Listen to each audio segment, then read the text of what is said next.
Life is so much easier with a great sense of humor. No one ever said it had to be rated PG. Sometimes it feels good to let out our inner smartass and drop a few F-bombs. Smartass and Sass is a subscription box meant for unashamed, mouthy mofos.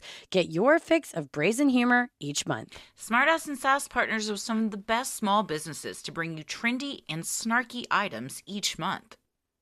I noticed that you and I, several things in our life, we have Smartass and Sass, and I got a new purse, and my friend Elise was visiting for the bachelorette party, pulled out the, you should see my active bitchy face. Mm-hmm.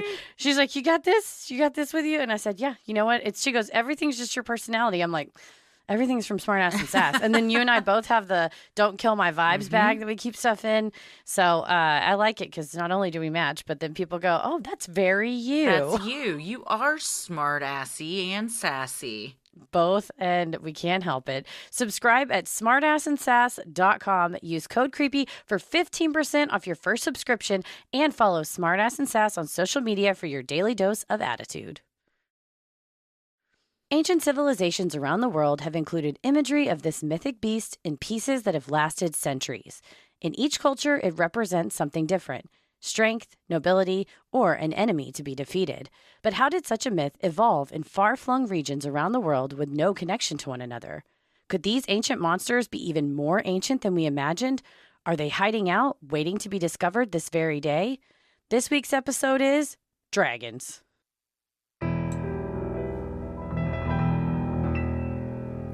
A bump in the night, your heart fills with dread. Probably a murderer who wants you dead.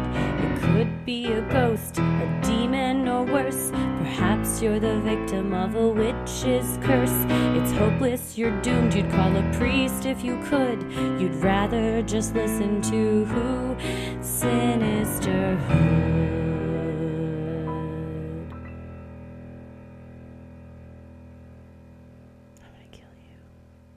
Well, it's about time.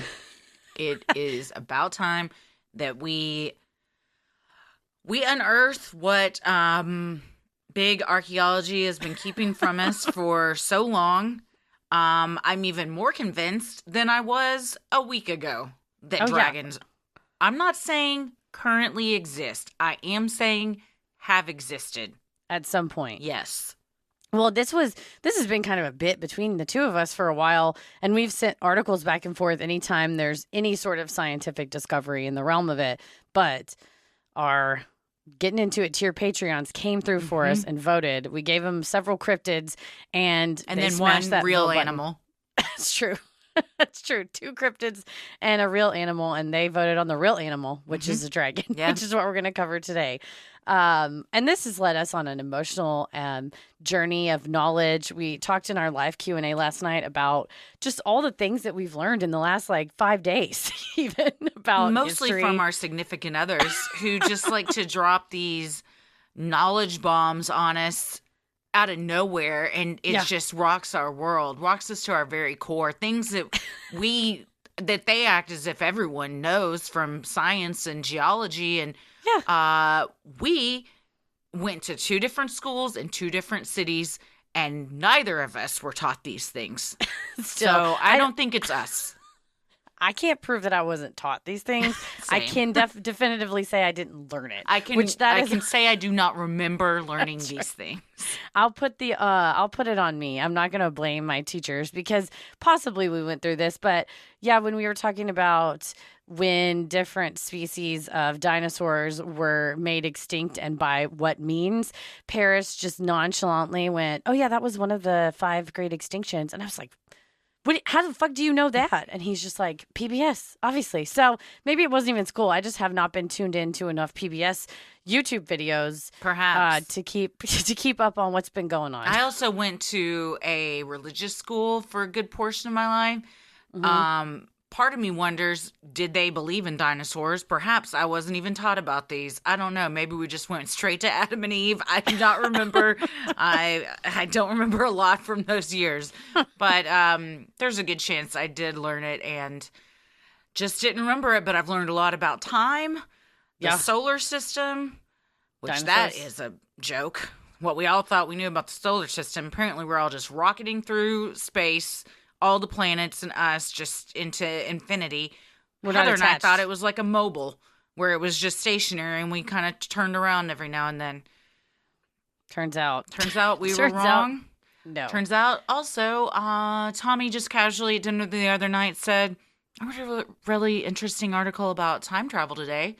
Turns out it wouldn't be possible because, and then he launches into his explanation of because how the Earth is moving, and if you time traveled, the Earth would not be in the same location to which you were traveling. Therefore, you would just end up in space. Mm-hmm. I think Blew my mind. You know me, I'm an optimist. So, and listen, I told Tommy last night on the group chat whenever I said, if Tommy and Paris don't know something, I don't need to know it. Like, they're my source of a lot of information. And Tommy said, if we're fooled, then we've all been fooled. Like, they do their research.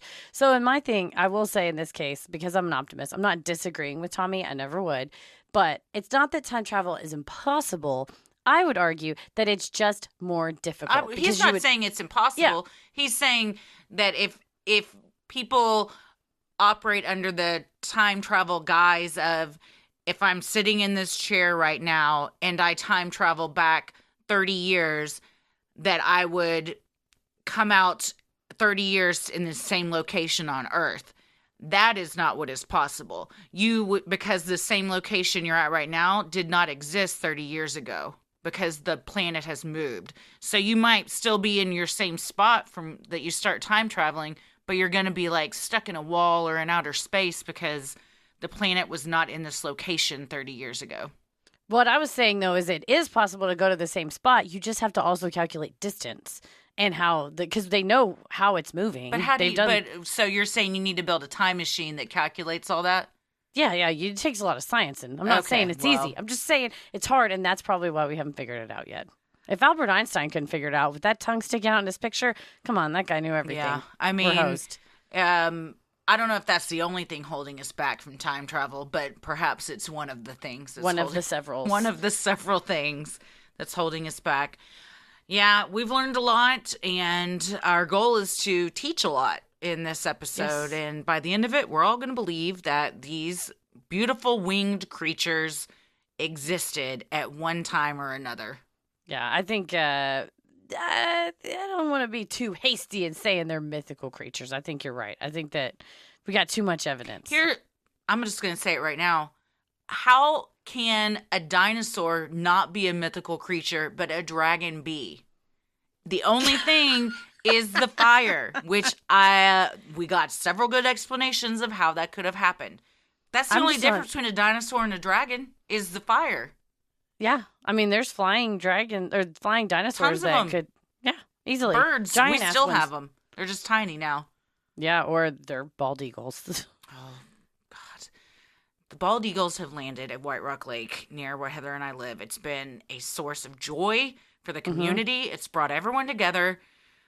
The other night, we had a very large windstorm, and the giant eagle's nest that they have built in the trees fell, and one of the eagle's eggs did not survive. And the community is shook. A GoFundMe was started to build a perch for the eagles. Turns out, not a good idea. Mm-hmm. That's going to mess with their whole way they do things. So now other stuff is being thought out. I did donate. I hope it goes to a worthy cause.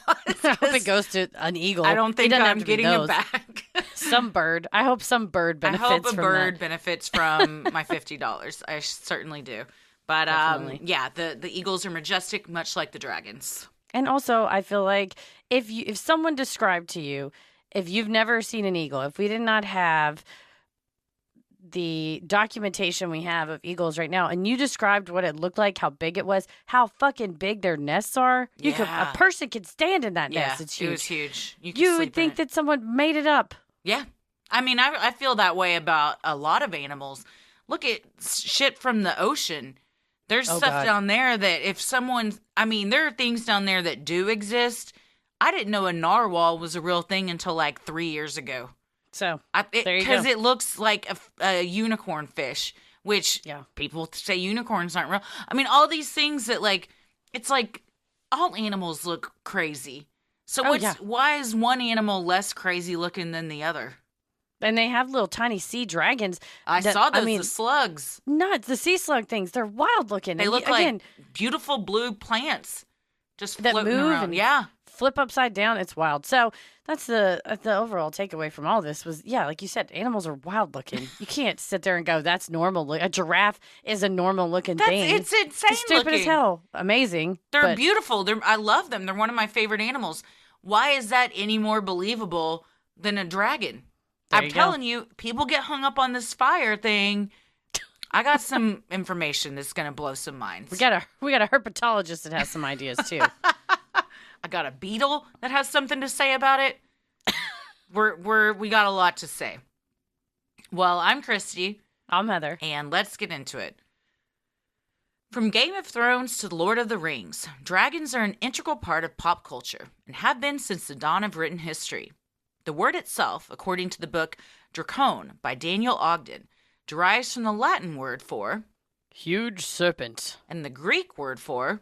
Serpent, giant sea fish. Even with ancient writings on the subject, the true origin of dragons and their existence is still debated. The earliest appearance of dragons was documented in ancient Mesopotamian art and literature around 8,000 years ago. In ancient Babylonia, around 600 BCE, a glazed baked brick was created depicting the Mushushu, a divine creature associated with Marduk, the main god of the city. Its name meant Divine snake. a fitting title, as it featured the head and scales of a snake, the claws of an eagle, the legs of a lion, and a tail ending in a scorpion stinger. It was also carved into the Ishtar gate that stood nearly 5 stories tall. I mean, first of all, you gotta have a gate back then because that was about all you had to keep people from just ravaging It's got to the be city. 5 stories tall because that's Oh. probably the height of your village, your city. And also, you put something freaky like that on it and be like, this is what we got behind the gate. Yeah. You really want to breach this gate? You want to fuck around and find out, or you Scorpion. want to turn around and go back from whence you came? It also is just wild to me how they built, I mean, it's slavery mostly and human labor, but just the brick by brick nature Yeah. of building something 5 stories tall without like a crane. Pyramids? Yeah. I don't understand how that happened.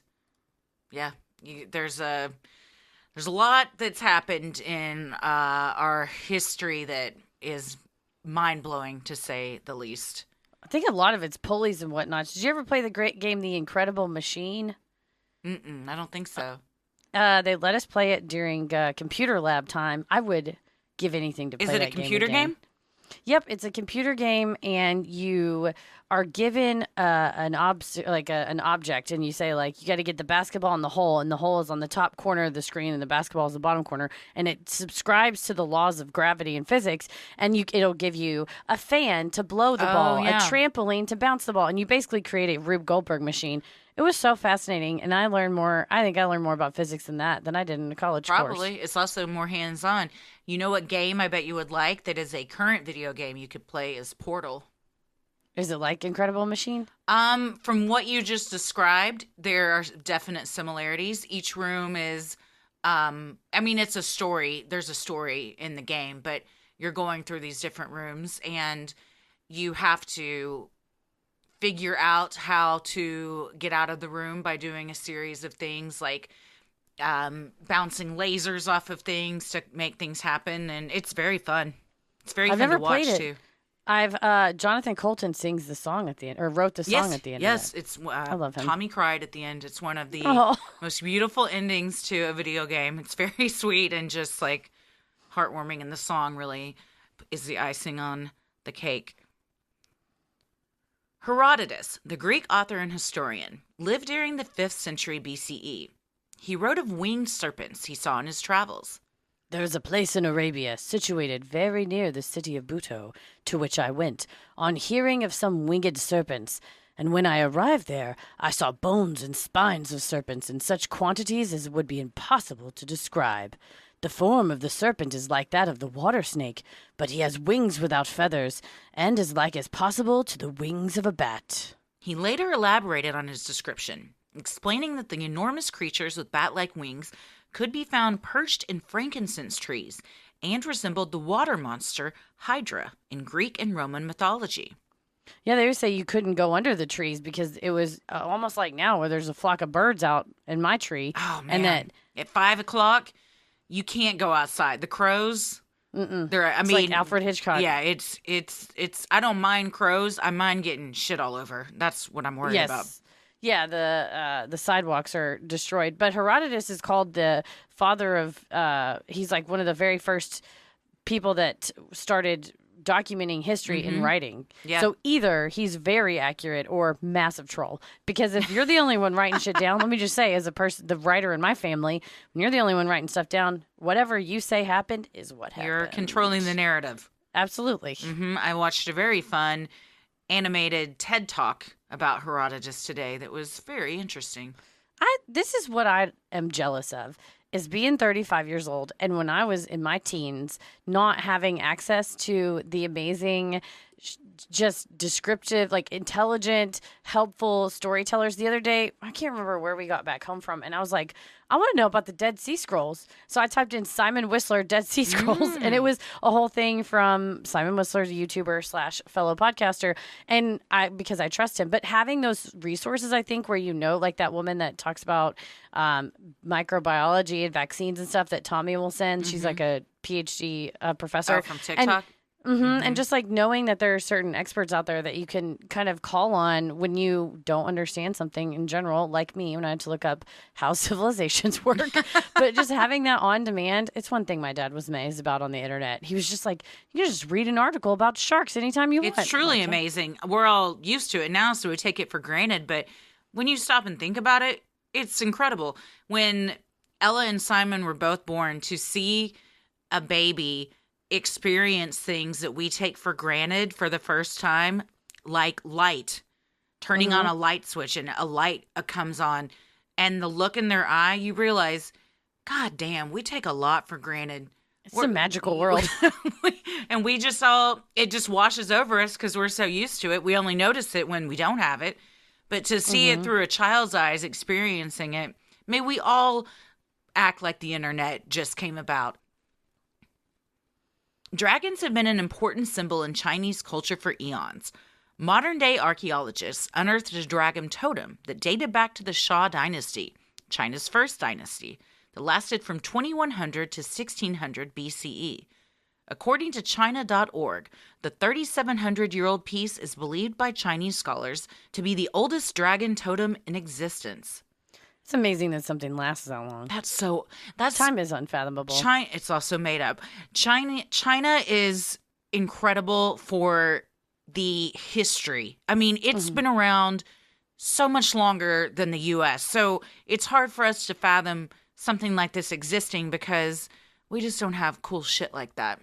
Yeah, and also valuing things that are, you unearth something and value it, and buildings and temples and things versus here, we bulldoze them and build apartments over. Yeah, nothing interesting or old or historic, unless rarely people go to great lengths to get it documented as such to where it can't be bulldozed, does not stay up.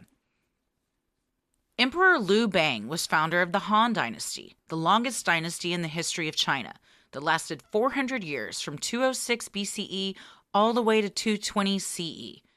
Legend had it that Liu Bang came upon a snake as he was making his way through the wilderness. He defeated the snake by cutting it in half with a sword. An older woman who witnessed the event told people she saw a dragon killing the snake. People took that to mean Liu Bang was a dragon incarnate. Other legends also told of Liu Bang's conception as a result of his mother dreaming that she was impregnated by a dragon, according to China Highlights. That's a hell of a birth story. I mean, at least she only dreamt that she was impregnated by a dragon. She didn't have to go through with it, although dreams are really real sometimes. You know? Professor Yunzhang Yan of the UCLA Anthropology Department told the History Channel that Bang was not born a noble. Therefore, he utilized the symbolism of the dragon as a way to legitimize this new dynasty and to upgrade Liu Bang's nobility. From that day onward, the dragon became the symbol of imperial power. The dragon myth made its way from China onto the West. However, according to Professor Yan, the Chinese dragon and the Western dragon are not the same thing. Dragons in Western history are not revered symbols of power, but are instead depicted as threats to be conquered. One prevalent legend involves the typical brave knight saving a fair maiden by slaying a vicious, people-eating dragon. The tale began in pre-Christian times in the 9th century, but was later attributed to St. George, who would become the patron saint of England. The legend spread through the Byzantine Empire and made its way further west via soldiers in the Crusades. Isn't it fascinating how stories and everything traveled and just how stories become stories? I mean, it's like the longest game of historical telephone. Oh, yeah. And that's what I mean, you kind of hear about St. George. That's a reasonably famous tale. And then these historians, and one guy's job was a comparative mythologist. What a job. Yeah. And so, he what said. A great storyteller at parties. I'm sure. Either that or just really long. You say, like, do you ever hear about St. George? He's like, actually. Oh, God. Tells you, like, the real history. But yeah, it's fascinating how it was, however true it was initially, the whole deal was there was this dragon that was eating people up in the village, and this lady was about to get got, and the knight kills the dragon, saves the lady, and then that gets repeated over and over, and then it gets attributed to a certain person and becomes that certain person's entire mythos. And kind of it could be true because maybe it happened again, but it's like that exact story really started way before, and then it just got kind of tacked onto somebody, and then it becomes he's a saint, like he's the one that did that, he's the brave knight that slays the dragon. And it's like you said, it's just a game of telephone because it happened kind of before that. But whatever, he who's the last one with the tail, I guess, gets to keep it. Game of Telethrones. Yep. It's also how all cryptid stories start, or urban legends and everything. I mean, it's all like a cautionary tale that gets spun and becomes almost lore, but everyone wonders, well, was there some truth in it of how it started, though? And then it just got embellished upon with each generation telling it? Well, and also like the whole idea of a urban legend, it ends up being don't go out and make out on the grassy knoll. Don't go, or we should never make out on the grassy knoll, but you know what I mean? Only make out on the grassy knoll. Don't go make out on Strawberry Hill or whatever. Well, one of the scholars I was reading about this said that frequently the dragons were portrayed as female, and fire, female, aggressive was that symbolism for female sexuality. And the idea was that the chaste good knight slays that dragon and puts that at bay in order to save the helpless damsel and fair maiden. So really, it's just sexist. Earlier, when Tommy and I were watching a dragon show, he said, just another urban legend formed by the patriarchy. And I said, you're not wrong about that. As Christianity spread, so did biblical stories of dragons. Leviathan is depicted in the Old Testament of the Bible as a sea serpent with multiple heads. In Psalms, God kills the beast and gives it to the Hebrews in the wilderness to eat. Leviathan also appears in the books of Isaiah and Job as a serpent and a sea monster, respectively. I also watched another animated YouTube.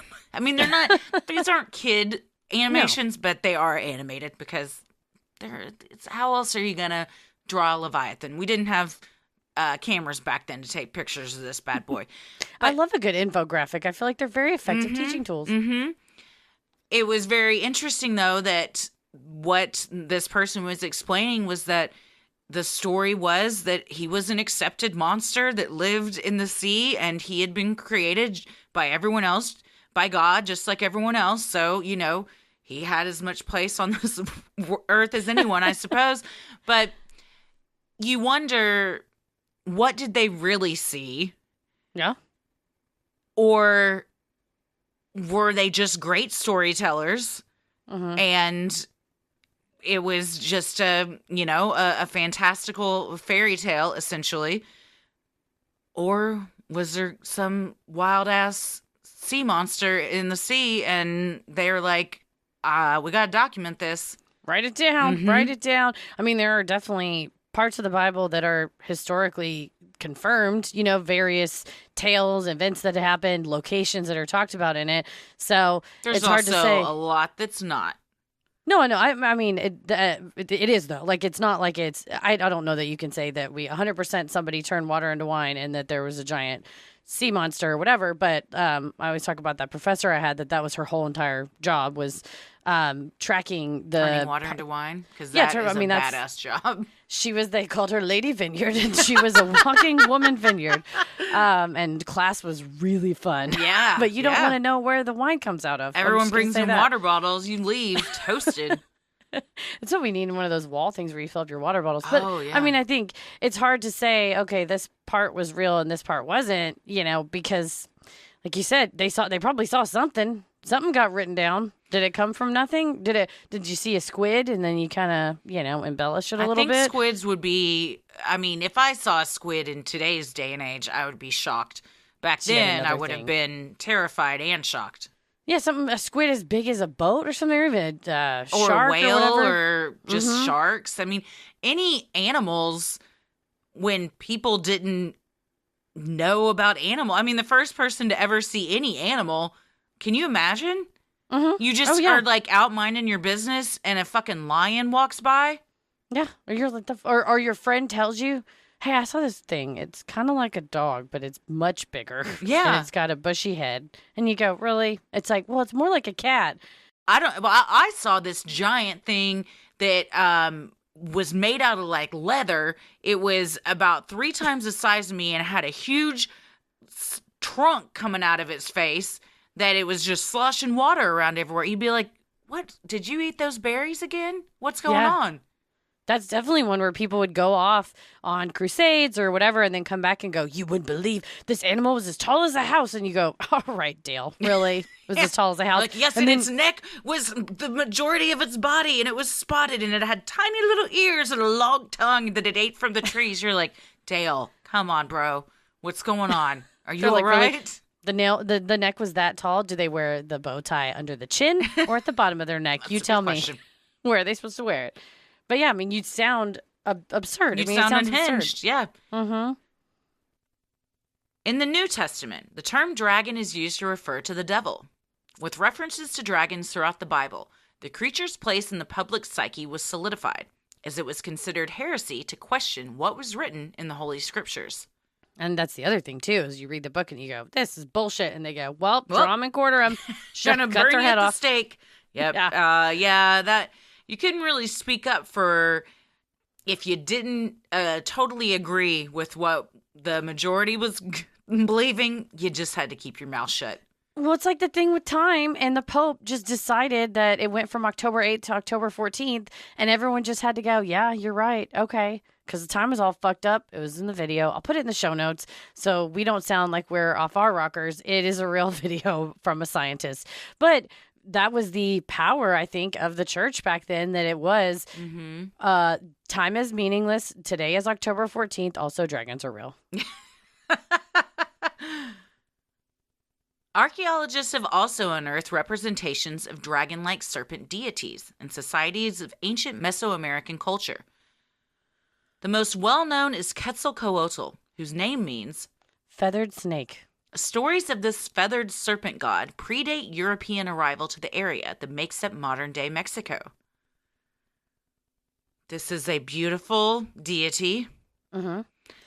And one that is covered extensively on YouTube as well. There is no shortage of Quetzalcoatl videos if you'd like to go watch them.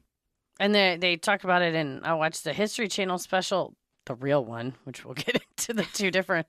But they talked about how, and then it was such a revered deity that it was painted everywhere. It was, like I said, made into things that have lasted, throughout the ages. But then also certain leaders would take on names of deities as themselves. So then you also have leaders that are Quetzalcoatl.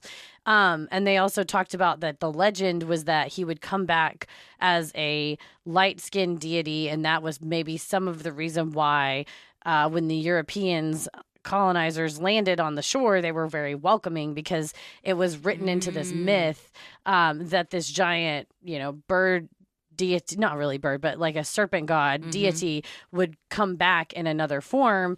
And sadly, it was not Quetzalcoatl. No, sadly, it was just the white man there to fuck shit up. Yeah. Yeah, it was their ultimate demise. But it definitely, I think, as we'll get into once the fossils are unearthed, that this was not just, I would not say this was just out of somebody's imagination. I think that this was rooted in reality. Mm-hmm. Sinisterhood will be right back. For many of us, stress is just a regular feature of daily life. I got 2 kids. I got a pig who's real assy right now. I am stressed out a lot, and I definitely notice that my hair starts to shed more when I get stressed, and that's why I turn to Prose, because stress can trigger physical reactions like dramatically increased hair shedding and thinning, and I don't want that look for myself. And what's wild is that people usually lose about 50% of their total hair before they even notice an increase in shedding. But now, like you said, there's a way to stop stress-related hair loss in its tracks and spark new, stronger growth. Prose offers custom hair supplements that help reduce excess shedding and spark fuller, thicker hair growth, which is 2 capsules a day. Their natural, clean, safe ingredients are toxicologist approved, gluten-free, and vegan. And they really work.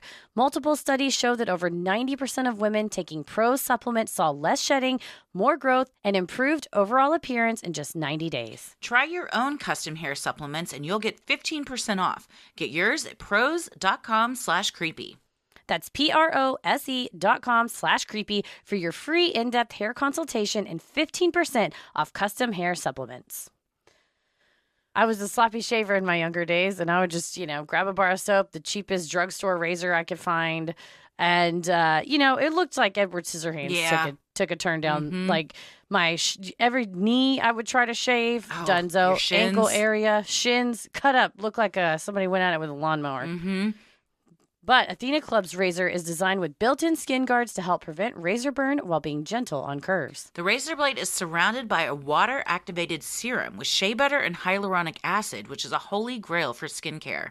The best part is the razor kit is only $9 and comes with 2 blade heads, a magnetic hook for shower storage, which we love, and your choice of handle color. I have the midnight blue handle, which is very sleek. I have rose, which I love. All rose gold, pink things. So I love it so much. Also, you've got to try the Cloud Shave Foam. Here's the thing. Until Athena Club, I had just been using like body wash to shave. Game changer, this foam is. It is makes your skin so much softer. There's no razor burn. It's very satisfying to watch you just cut right through that cloud of foam with that nice razor. I love it. Show your skin you care with Athena Club Razor Kit. Sign up today and you'll get 20% off your first order. Just go to athenaclub.com and use promo code SINISTER. That's ATHENACLUB.com with promo code SINISTER for 20% off. Ah, sounds delicious. That's because Olipop is a new kind of soda. It tastes just like sodas we grew up with, but unlike other sodas that are full of sugar, corn syrup, artificial ingredients like aspartame, Olipop is made with all natural ingredients that are actually good for you. It comes in delicious nostalgic flavors like vintage cola, classic root beer, orange squeeze, and my favorite, cherry vanilla.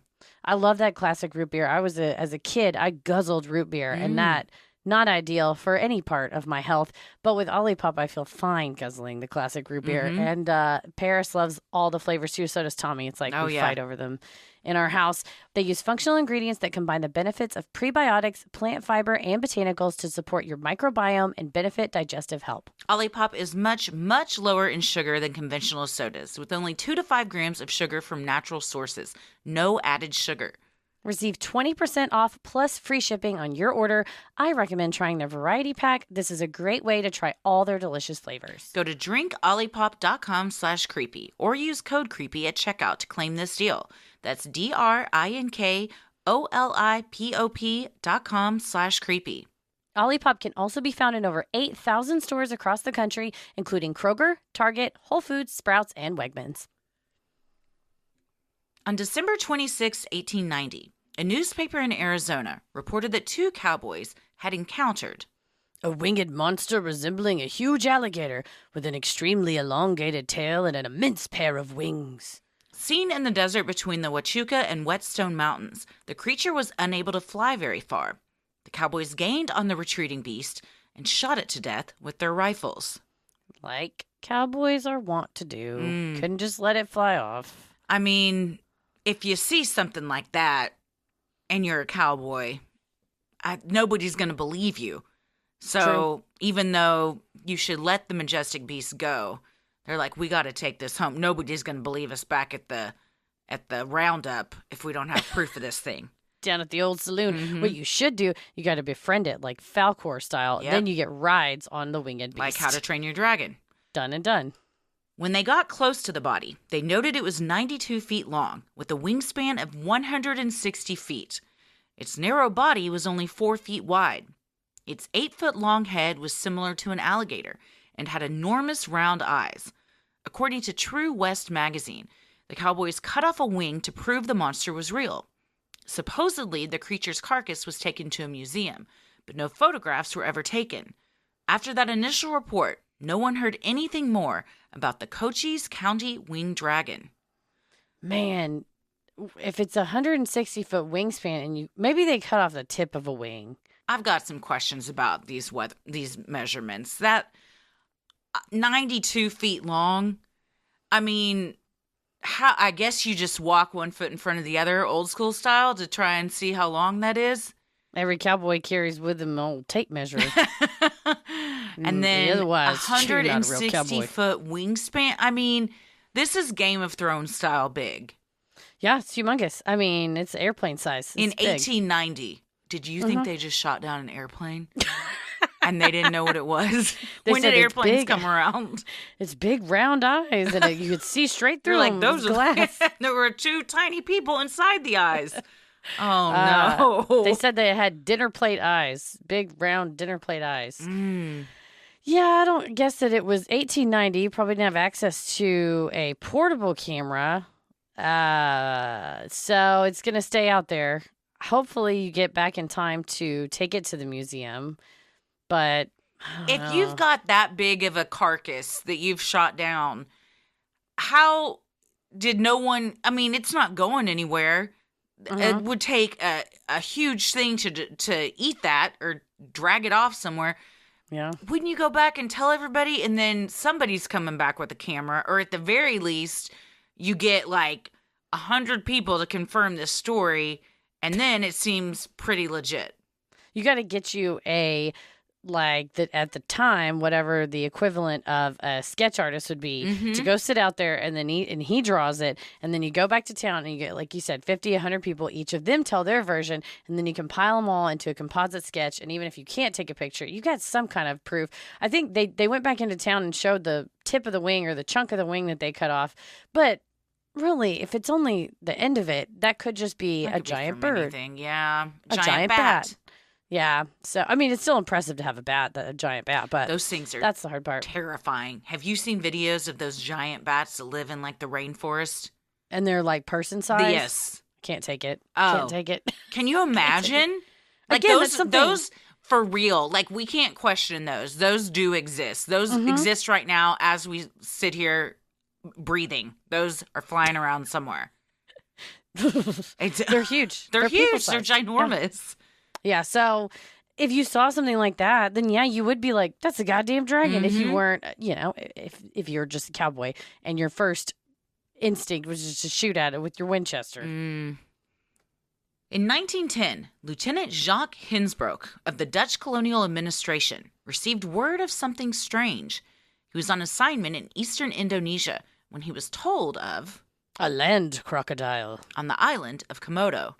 Hinsbroek ventured to the island and found what he was looking for, a new species of an enormous monitor lizard. The creature was dubbed the Komodo dragon, and scientists began studying it.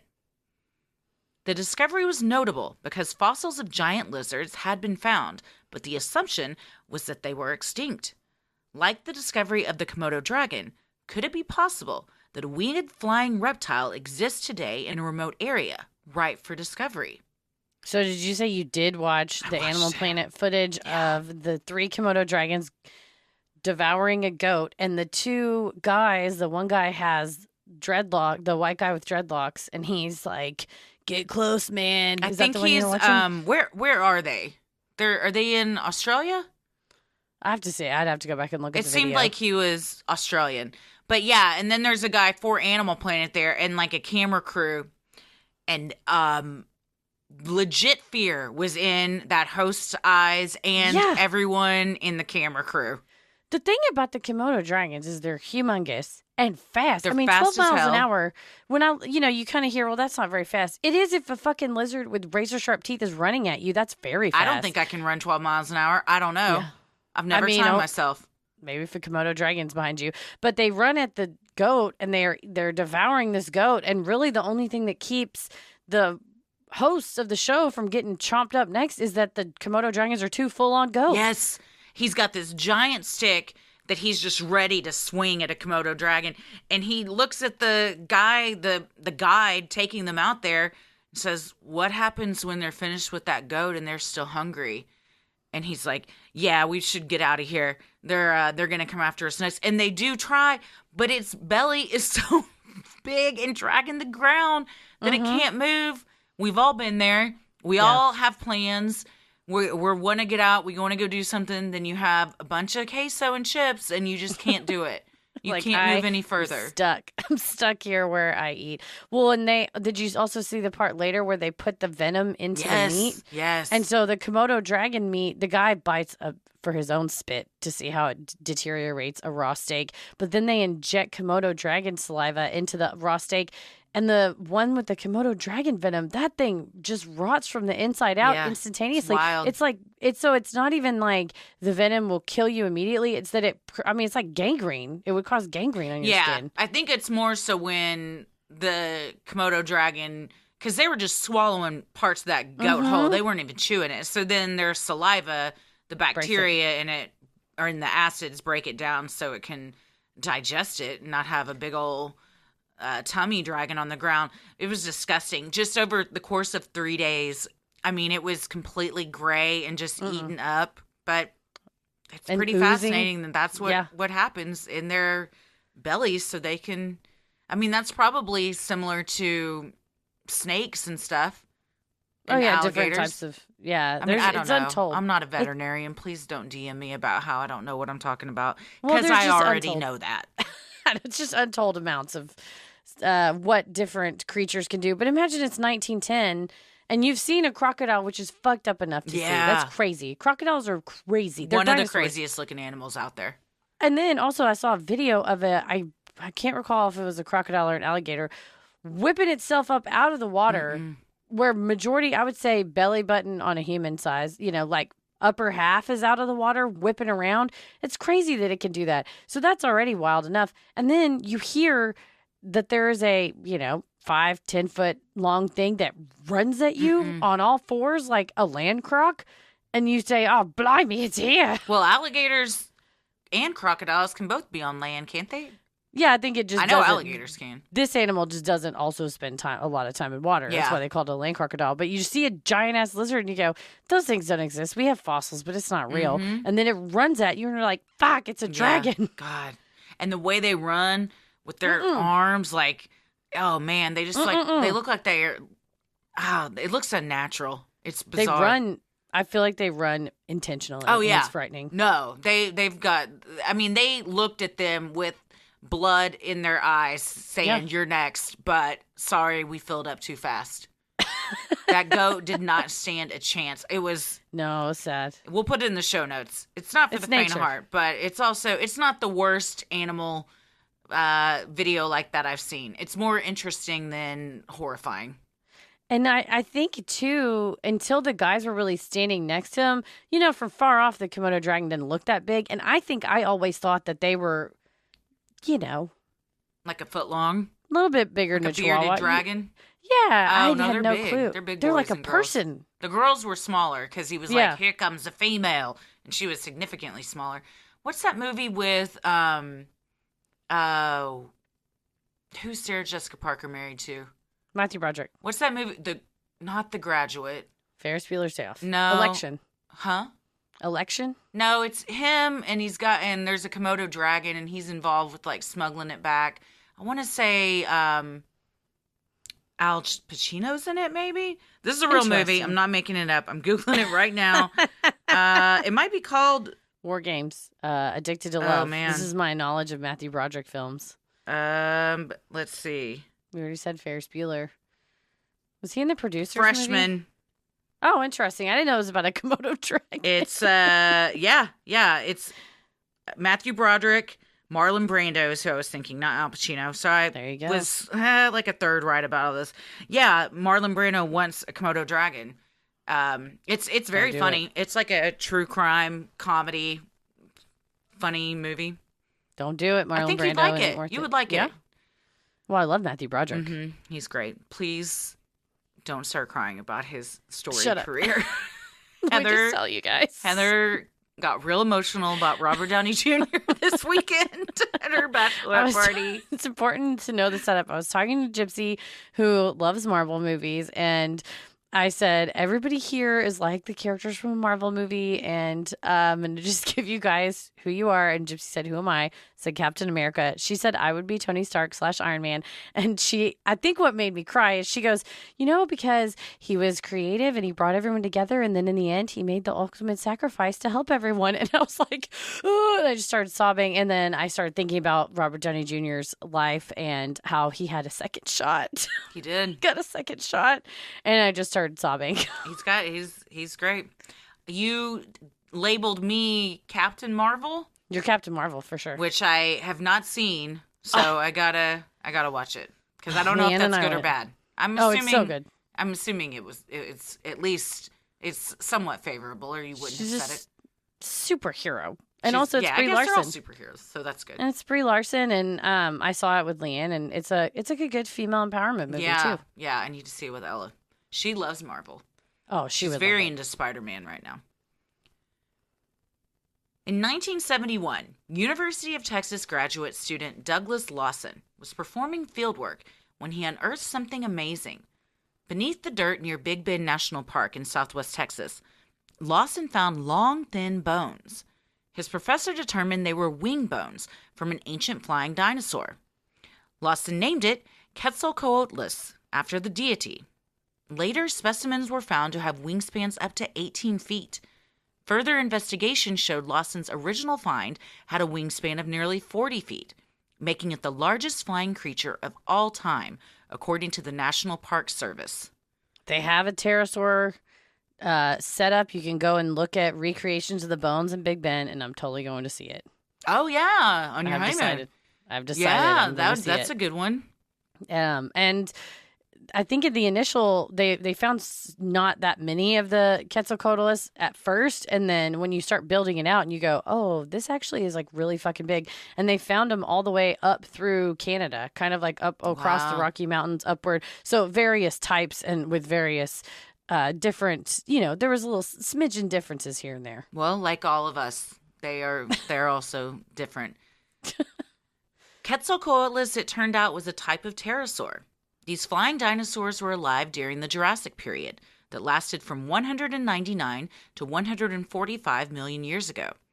They, along with other dinosaurs, were wiped out at the end of the Mesozoic era when a massive meteorite impacted the Earth, wiping out the dinosaurs and up to 80% of all life on Earth, according to the U.S. Geological Survey. Though pterosaurs are presumed extinct, cryptozoologist Ken Gerhard undertook a study of their possible survival. In his book, Big Bird, Modern Sightings of Flying Monsters, Gerhard concludes that it does not seem reasonable that modern pterosaurs are flying around the United States. However, Dr. Richard Greenwell of the International Society of Cryptozoology told the History Channel, it is possible that a living animal, either a giant monitor or a surviving dinosaur, however unlikely that may seem, could have given rise to dragon folklore in Mesopotamia and other Middle Eastern cultures and later in medieval Europe. You all might remember Ken Gerhard from the Houston Batman show. Yes, with his leather cowboy hat. Oh, what a hat it was, and what a book with, several typos that made it past print. DIY, trying your best. Yeah. You're getting out there. Yeah, but he knows about his flying monsters, man. Yeah, and that book, that veers more into Big Bird, Thunderbird kind of visions, but he does dedicate a chunk of the book to pterosaurs. And in fact, Richard Greenwell was doctor. Excuse me. I'm is sorry. a He didn't doctor, spend Heather. 7 years in cryptozoology doctor school to be called Mister. Dr. Greenwell is quoted in Big Bird in Ken Gerhardt's book, and then also is interviewed on the History Channel as a dragon expert. So, Oh, God, that's a badass title. what a career! God What a damn. career! You're just Doctor, Dr. Greenwell, comma, dragon expert. call me Goddamn. doctor. If pterosaurs survived the Great Extinction at the end of the Cretaceous period, could they have stayed hidden in remote areas for these past centuries? Professor Carol Fontaine, who teaches Hebrew scripture at Andover Newton Theological School, told History. It may be that dragons really did exist and they were so valuable they were simply hunted to extinction. Dragons' value lied in their various parts. According to Professor Fontaine, legends told of people who ate dragons' hearts being able to communicate with animals. Leaders sought them out as well, as sowing the teeth of a dragon could provide new citizens to repopulate a city.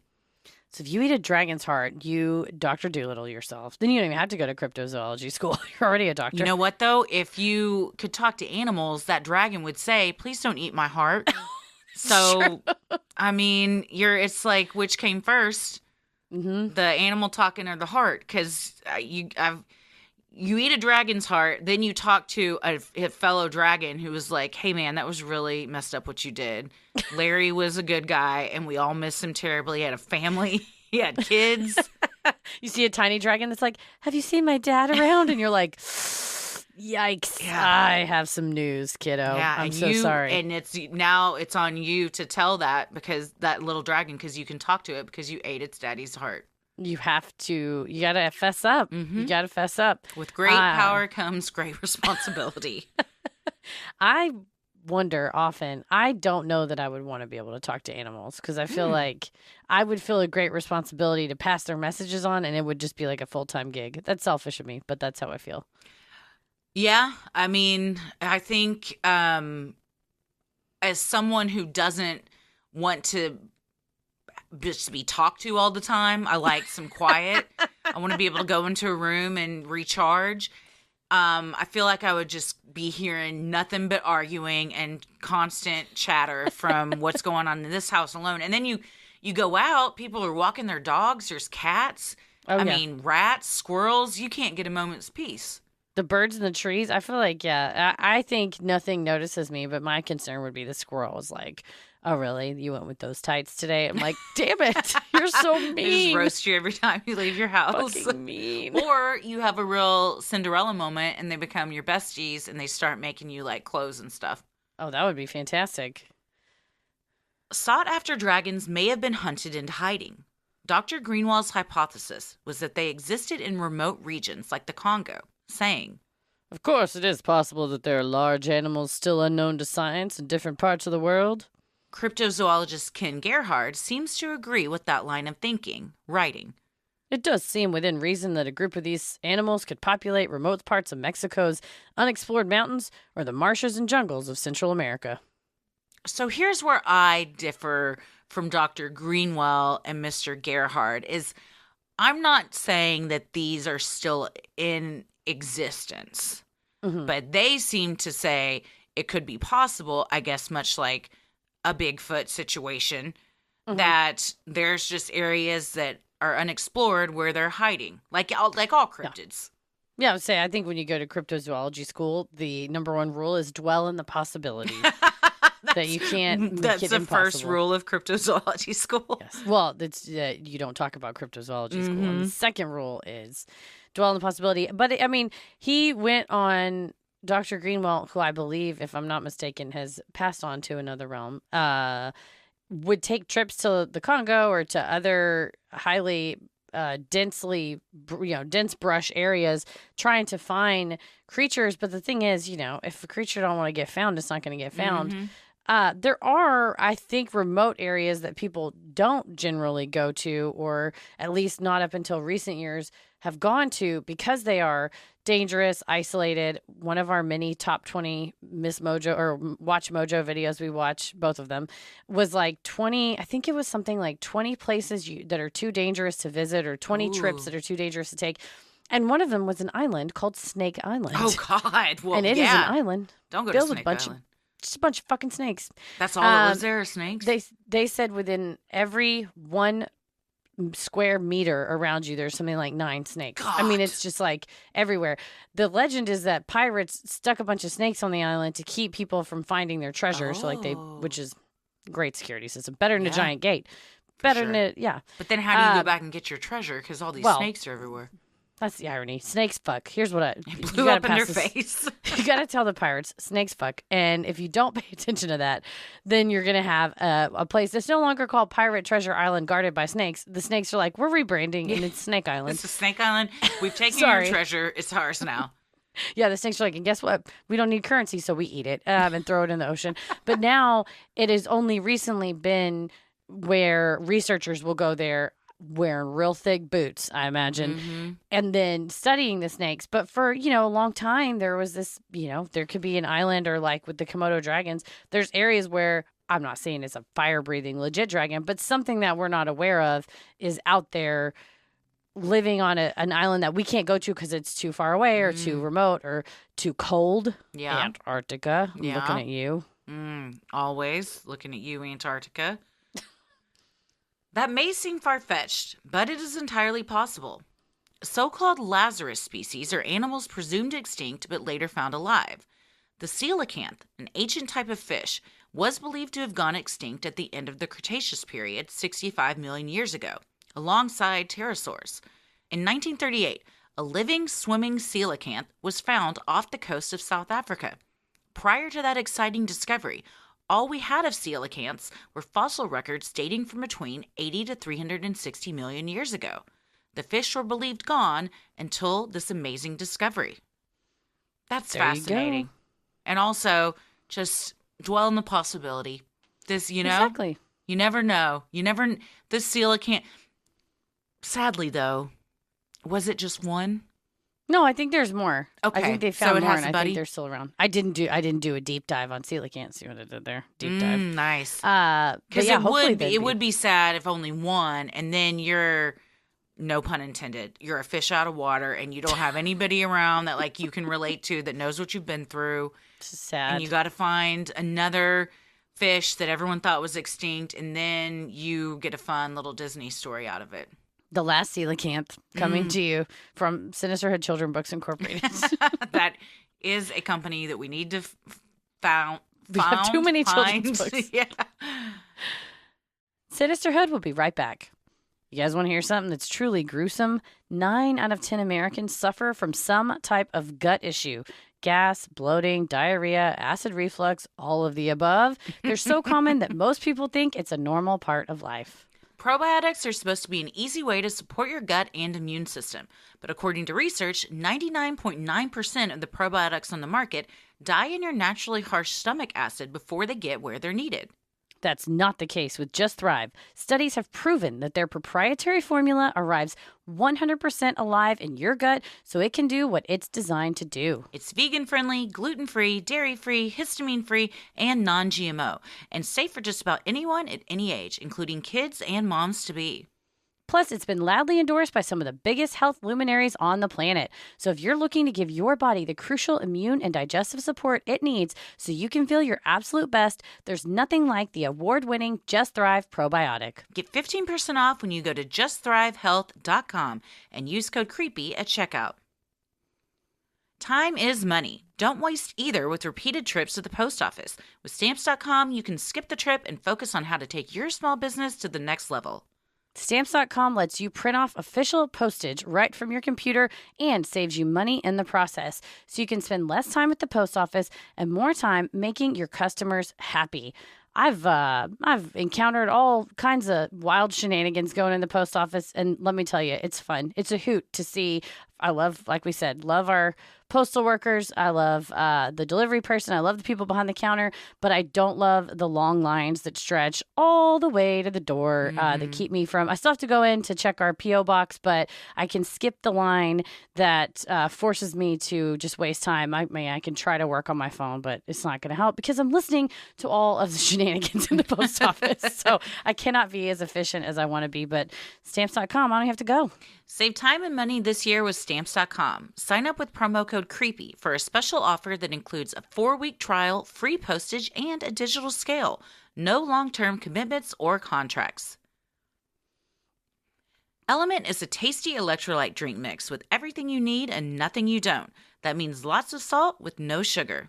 It contains a science-backed electrolyte ratio, 1,000 milligrams of sodium, 200 milligrams of potassium, and 60 milligrams of magnesium, with none of the junk, no sugar, no coloring, no artificial ingredients, no gluten, no fillers, no BS. When you sweat, you lose sodium. When sodium isn't replaced, it's common to experience muscle cramps and fatigue. Heather, you went on a run earlier, didn't you? How'd that Yes, go? so today is the first day I've been on a run in a hot minute because I was taking off some time for my weak calf. And one of the things I usually get if I go for a run is a really painful Charlie horse in my calf. But I know drinking Element, I'm not going to wake up in the middle of the night just because I flexed to my foot and it feels like a crazy Right. cramp in my calf. So Element is so sure you will love their product and come back for more that they are offering you a free Element sample pack. That's 8 single-serving packets free. Just cover the cost of shipping, $5 for U.S. customers. Get yours at drinkelement.com/creepy. This deal is not available on their regular website. You must go to drinklmnt.com/creepy. The now classic 2004 Animal Planet production of Dragons, a fantasy made real, takes the viewer on an epic fictional journey of the investigation of a dragon's corpse discovered in modern-day Romania. Narrated by Patrick Stewart, the film temporarily suspends fantasy to realistically answer how dragons could have existed. Now, you watched the show. I started watching the show, and I believed it for like a I told solid you, 10 I minutes. started watching it, and about 5 minutes in, I said, wait a second, are you telling me that a dragon's corpse was found in the ice? What are we even bullshitting about? And I had to go back to the beginning, and I missed the according to legend. And so that was the key. But man, the comments on YouTube, people that remember this from their childhood were so happy that someone had posted it. And it's very fun because, and we always shit on Animal Planet and History Channel for acting like things are real. But this one was actually fun because it kind of went back and forth between CGI, Dragon World, and then these modern day scientists doing an autopsy on the corpse that was discovered. And just like, if this was real, this is how it would go. And I thought it was very fun. Well, I was burned by the Megalodon, so I think I got upset, and I thought, I think I actually yelled out to Paris, I would have looked like a fucking jackass if I would have talked about this on the air, not knowing, again, with the whole Megalodon thing, that it wasn't real. That's how they get you. They just like slide it in there, and they present it in this way to where if you came in the middle of this show, or even after 5 minutes of it beginning, you would be like, what? When did this happen? Did somebody found a dragon and they did an autopsy on it? Like, you'd feel like you missed like a huge milestone in the world. Like you said, like, this maybe was taught to me, but I surely did not learn it.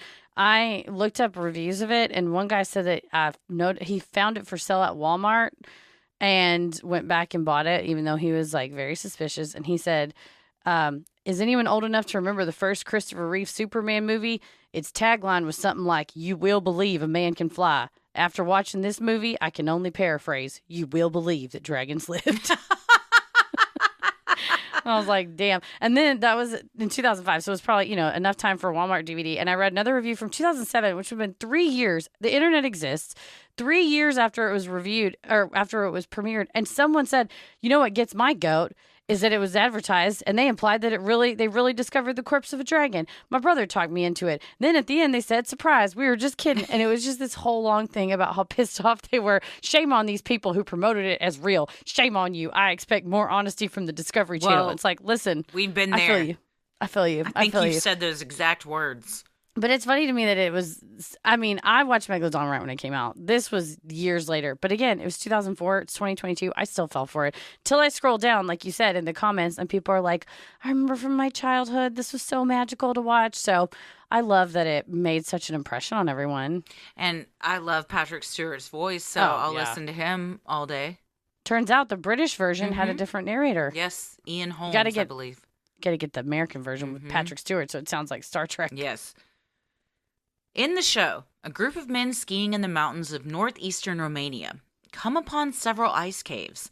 Upon venturing inside, a startling discovery is made.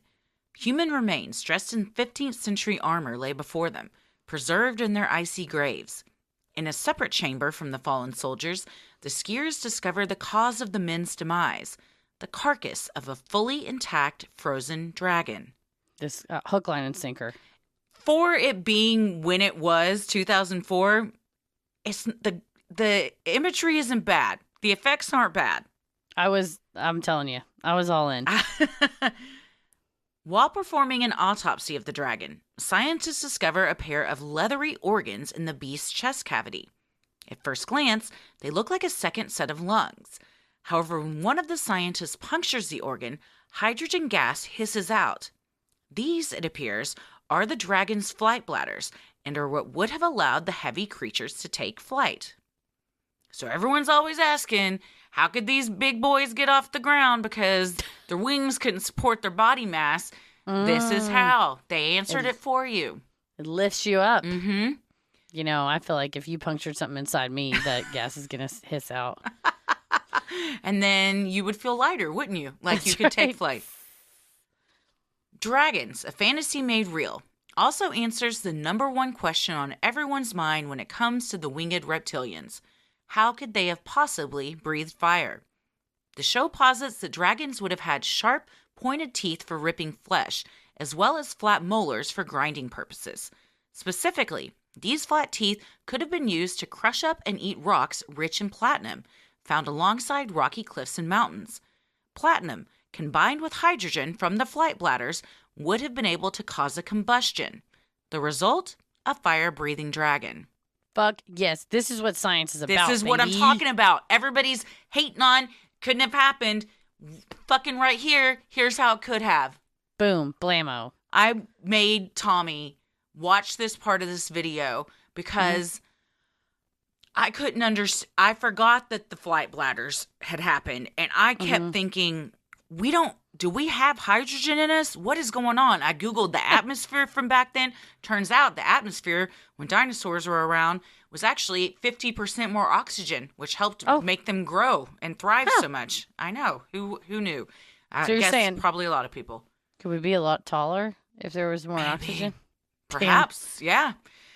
But then he watched it and he said, "What are these flight bladders?" I said, "There it is. That's where the hydrogen is." And then Tommy, my genius husband, said, "So if this is the case, are they saying that the flying and the fire breathing go hand in hand? For example, if you were out of hydrogen and couldn't breathe fire, then you also couldn't fly and vice versa." I said, "Oh, that's really interesting." And he said, "Because that's really something you don't hear about in dragon lore." We keep watching. 2 minutes later, they say the exact same thing. Damn. Yeah, I was very impressed and proud of him. And then he started laughing. I go, "First of all, please take that smug look off your face because Heather and I are taking this very seriously and we believe in these." And he said, "I'm not laughing because I don't believe. I'm laughing because it's a fun subject." Yeah, he got tickled last night when you said, "I've been watching a lot of stuff on dragons recently." And it's like, hey, man, I was laying on the couch watching YouTube, like the videos about this and interviews and stuff about Komodo dragon stuff. And I have my little notebook and I'm taking notes. And I just looked over at Paris and went, well, this is my job.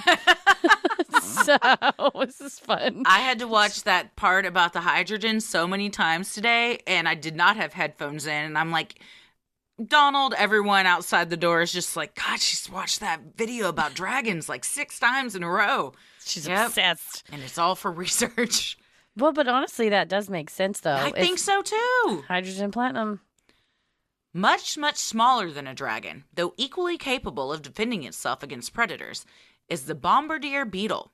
This spotted black and yellow beetle doesn't breathe fire, but it does eject a boiling hot liquid from its mouth when it feels threatened. According to ThoughtCo, the bombardier stores hydroquinones and hydrogen peroxide in its abdomen. Upon expulsion of these chemicals into the air, a reaction occurs that produces a scalding fluid. Similar to the bombardier, ThoughtCo suggests that dragons could have stored fire-producing chemicals inside of them. When the need arose for them to breathe fire, the dragon could ignite a spark with a catalyst such as tooth enamel or dry bone. Well, and that's the other, between that, the ignition with the tooth enamel, or just simply a person went to fight the dragon, they get a bunch of chemicals blowed on him, that's scalding fluid. You run back to your fellow knights or whoever and go, oh my God, I saw the dragon and it burned my face. They go, oh, fire causes. They don't understand chemical reactions to the extent that we do now. So any type of burn, whether it was a chemical burn or a flame burn, would just register as burn, ergo, oh, well, it breathed fire, versus it could have just squirted the goo out. That's a good point. That's a dangerous game, getting that goo squirted. You don't want hot goo shot all over your face. No.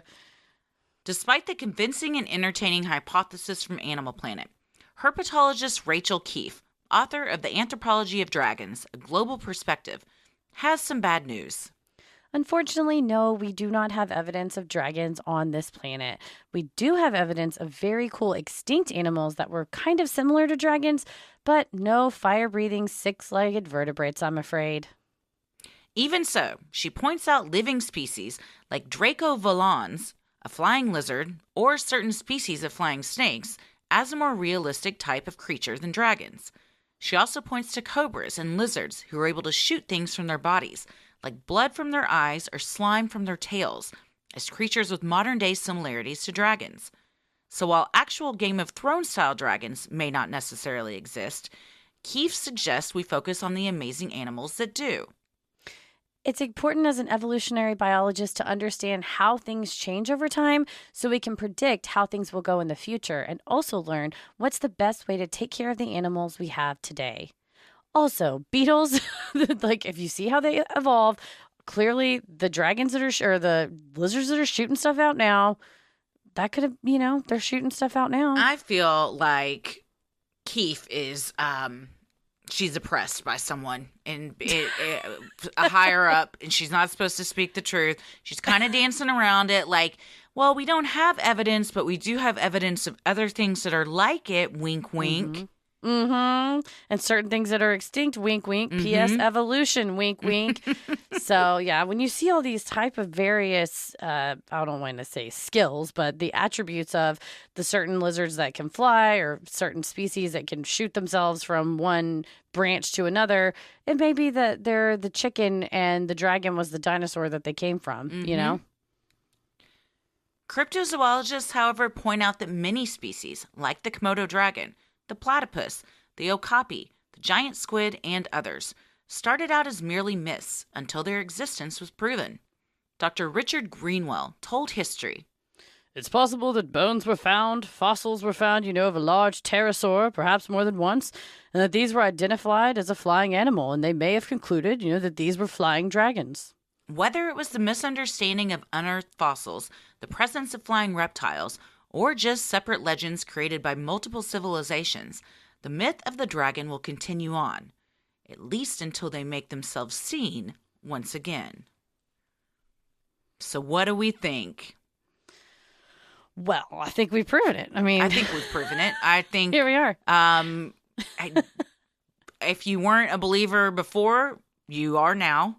Yeah. And if you still have questions, then I encourage you to go watch the 2004 Animal Planet Dragons, narrated by Patrick Stewart. There you go. A legend made real, because they made it real, baby. But for sure, I think, I don't think. Pterosaurs were real animals. Sure. Pterosaurs were allegedly made extinct the same time as the coelacanth fish, and the coelacanth was found alive. So even if there are not pterosaurs surviving today, who's to say that, like Greenwell said, either the fossils of a pterosaur or an actual pterosaur or something similar with whatever type of attributes that, the dragons may have had, was seen by these ancient cultures and written down and written about and go, no, there's a thing that flies that stands in the frankincense trees and it's a huge pain in the ass. And that we just, there weren't cameras back then and the descriptions were maybe a little off. But the whole thing about the okapi was crazy because, they said, oh, it's, a miniature giraffe or it's like a hybrid giraffe. And you think that's lunacy. Like, no way. And then you see it and you go, no, it's a real thing. Or a platypus. If you've never seen a platypus and someone describes a platypus to you, you'd go, you're full of shit, man. That doesn't exist Same anywhere. with the narwhal. Yeah. That's how I felt when I found out those are real. Yeah. I think we should all, much like with the internet, apply the same sense of wonder we have to the animal kingdom and, we just don't know what's out there. Snake Island, we may have dinosaur or Dragon Island. We just haven't found it yet. Snake Island. There's no Dragon Island and Snake Island are probably they're like sister islands. They're near each other.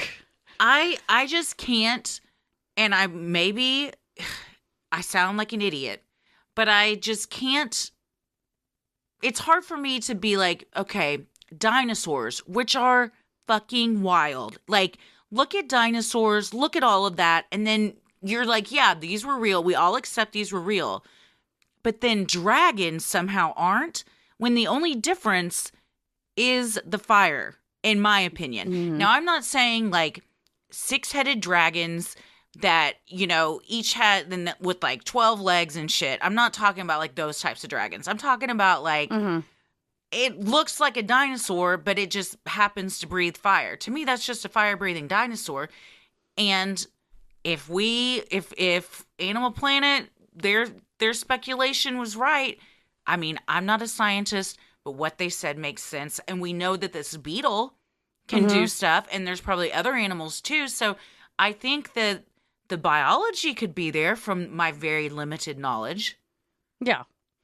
No, I think you're right. And I think, like I said, the descriptions could be a little off. Right. Where you go, oh, they burned us. Well, they didn't burn with fire. I think that's a very good point you've brought up. That could be that. Yeah, that could be why the burning. For sure, and they didn't know how to describe it or whatever. And also, I get, when you go, well, we don't have evidence that they existed. That's not the same as we have evidence that they never existed. That's a real finicky lawyery thing to point out. It's like you're saying that we don't have, because that's the exact quote from what this delightful biological anthropological expert said, is that no, we do not have evidence of dragons on this planet. But that's not the same as saying we have evidence that dragons never existed. Just because you don't have the evidence doesn't necessarily negate the thing that existed. So I say, be like the doctor of cryptozoology, which I actually don't think anybody gives you that. You should label yourself if it's cryptozoology. So we're all doctors now. But be like that and kind of dwell in the possibility and understanding that, as recently as the 1900s, late, 1938 or whatever, we found a fucking dinosaur in the ocean swimming around. It was not megalodon. It was a coelacanth. But it's still, that is a thing that we thought died a ton of million years, 60 some odd million years ago. And we found it. That's majestic. God knows what's hiding in the ocean and what's hiding in the dense forests and many uninhabited places around the world. I think that maybe one day we'll find the fossils of one, but if we don't, perhaps it was because they were hunted for their magical, mystical powers that people believed that they held.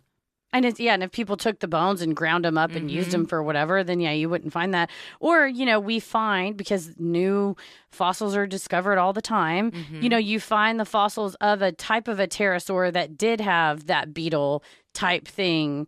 And you find, you know what I mean? So it's like one of those where I'm not saying, okay, well, it's exactly like Game of Thrones. And that was very real back in the, 1600s. But I think Game of Thrones is a fantasy world anyway, so. Oh, it's true. It's not historically accurate. Yeah, there's a lot of monsters and weird stuff in that.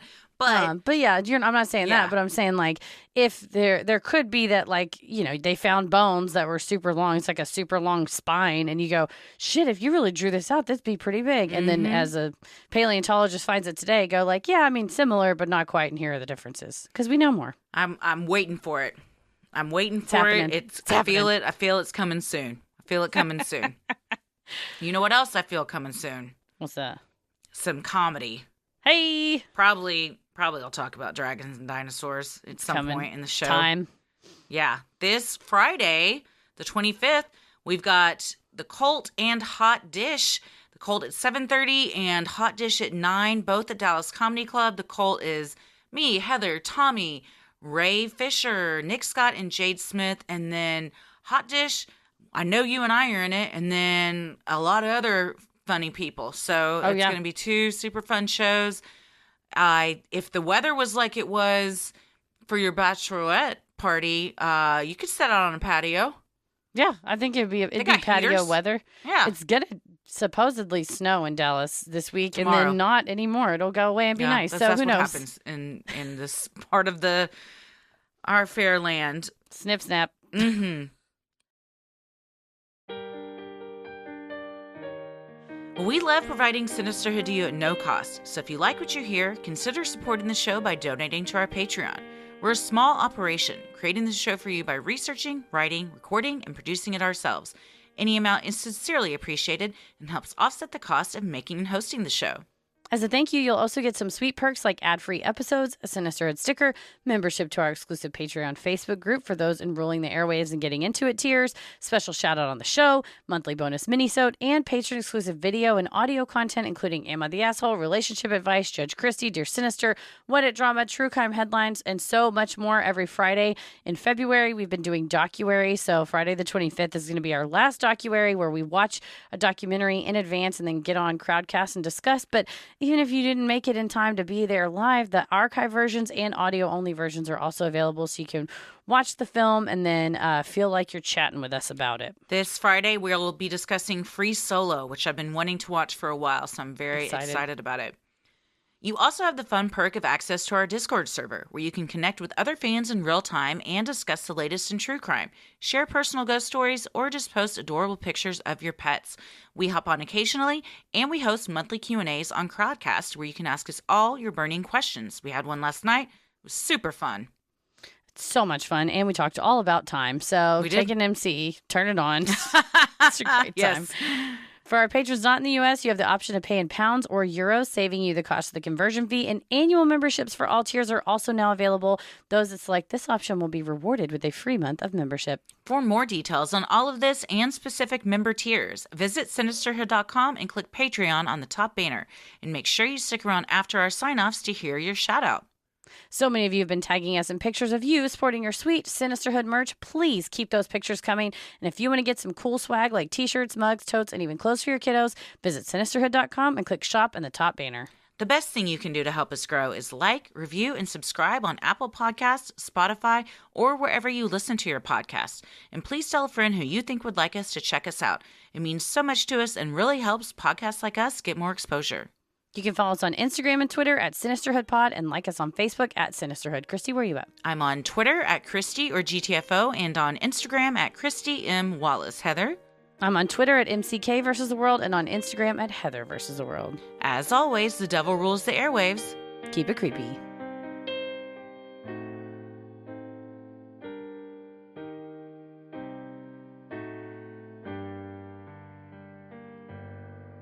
Hey everybody, thank you so much for supporting the show on Patreon. Here are your special Patreon shout-outs.